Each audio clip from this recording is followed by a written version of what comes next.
تخلیق حضرت آدم علیہ السلام۔ حضرت آدم علیہ السلام کے نہ باپ ہیں نہ ماں،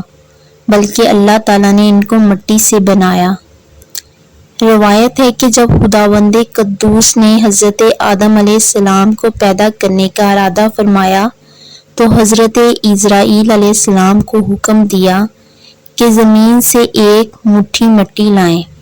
حکم خداوندی کے مطابق حضرت اسرائیل علیہ السلام آسمان سے زمین پر اترے اور ایک مٹھی مٹی لائے تو پورے روئے زمین کی اوپر والی تہ چھلکے کی مانند اتر کر آپ کی مٹھی میں آ گئی، جس میں 60 رنگوں اور مختلف کیفیتوں والی مٹیاں تھیں، یعنی سفید، سیاہ، سرخ، زرد اور اس طرح کے بے شمار رنگ، نرم، سخت، شیریں، تلخ، نمکین، پھیکی کیفیتوں والی مٹیاں شامل تھیں۔ پھر اس مٹی کو مختلف پانیوں سے گوندنے کا حکم فرمایا، چنانچہ ایک مدت کے بعد یہ چیکنی والی بن گئی۔ پھر ایک مدت کے بعد یہ گوندی گئی تو کیچڑ کی طرح بدبودار بن گئی۔ پھر یہ خشک ہو گئی۔ پھر اس مٹی سے حضرت آدم علیہ السلام کا پتلا بنا کر جنت کے دروازے پر رکھ دیا گیا، جس کو دیکھ کر فرشتوں کی جماعت تعجب کرتی تھی،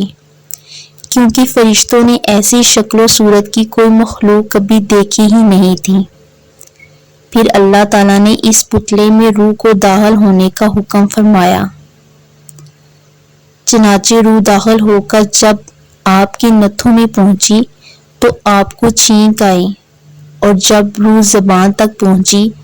تو آپ نے الحمدللہ پڑھا، اور اللہ تعالیٰ نے فرمایا یرحمک اللہ، یعنی اللہ تم پر رحم فرمائے۔ اے ابو آدم، میں نے تم کو اپنی حمد کے لیے بنایا۔ پھر رفتہ رفتہ پورے بدن میں روح پہنچ گئی اور آپ زندہ ہو کر اٹھ کھڑے ہوئے۔ ابو دوئی کی حدیث ہے کہ حضرت آدم علیہ السلام کا پتلا جس مٹی سے بنایا گیا، چونکہ وہ مختلف رنگوں اور مختلف کیفیتوں کی مٹیوں کا مجموعہ تھی، اس لیے آپ کی اولاد یعنی انسانوں میں مختلف رنگوں اور قسم قسم کے مزاجوں والے لوگ ہیں۔ حضرت آدم علیہ السلام کی کنیت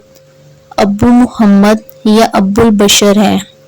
اور آپ سب سے پہلے اللہ تعالیٰ کے نبی ہیں۔ آپ نے 960 برس کی عمر پائی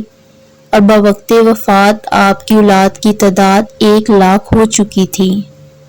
جنہوں نے طرح طرح کی صنعتوں اور عمارتوں سے زمین کو آباد کیا۔ اللہ تعالیٰ نے حضرت آدم علیہ السلام کو تمام چیزوں کا نام تمام زبانوں میں سکھا دیا،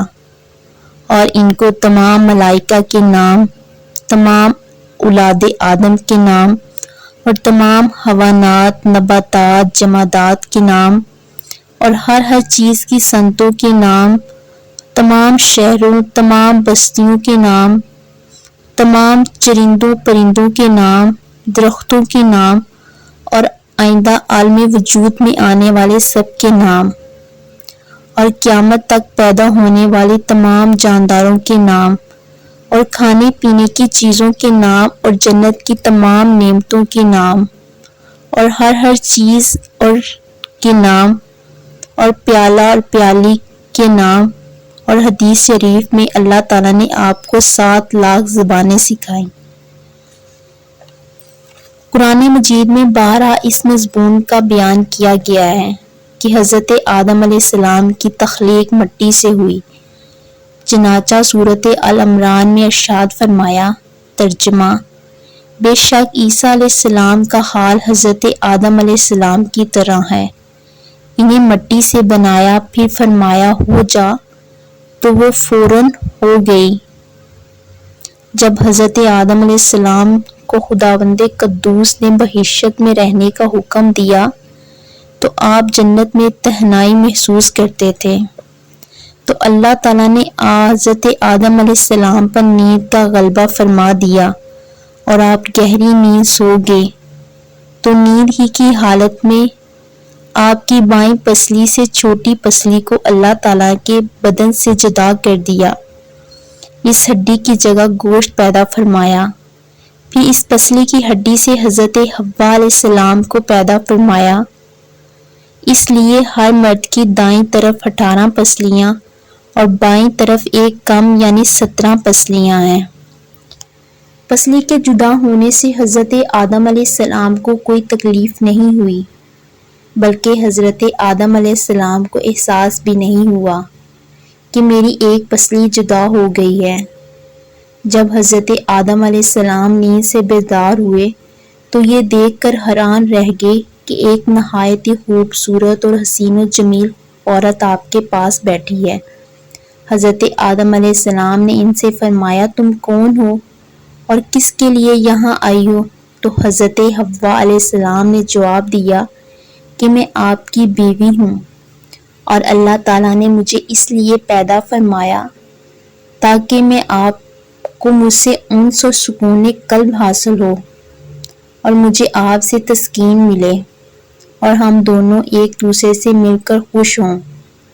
اور پیار و محبت کے ساتھ زندگی بسر کریں اور خداوند قدوس کی نعمتوں کا شکر ادا کریں۔